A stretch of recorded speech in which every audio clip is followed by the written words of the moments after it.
Hello again, seniors, and in this thesis revision screencast, I am going to be talking about what I have fondly titled the monster paragraph.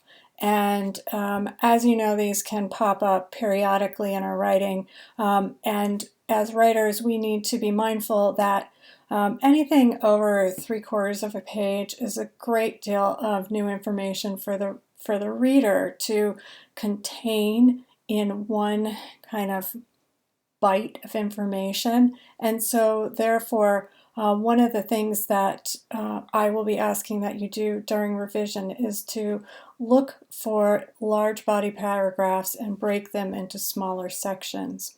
I'm going to jump again here now also to Allie's paper. And first I'd like to point out that one of the things that Allie did even without being prompted is that she noticed that her first paragraph was too long, and so she added another subtopic. And so in order to add that subtopic, she created another topic sentence. And that sometimes will be necessary, but sometimes it may be just possible to create a new paragraph by looking for a logical break in the existing paragraph.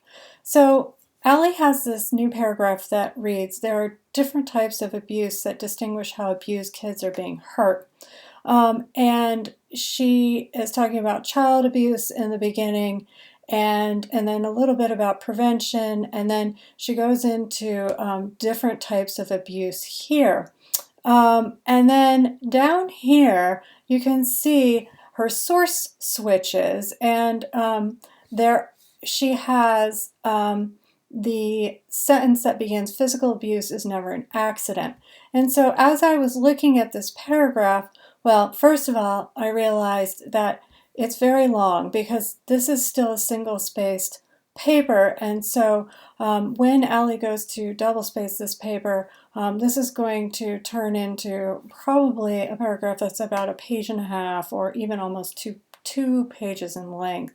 And so she will need to look for places to break up some of these big paragraphs. And so I noticed right away that there's an opportunity here when she switches to this specific topic of physical abuse, right? And so what she'll have to do is to start a new paragraph, and then I've written that since it simply extends the idea introduced above, she does not need to write a new topic sentence. And further, since it's a natural extension of the previous topic, she can get away with a very minor transition or linking word, such as "there are several types of abuse."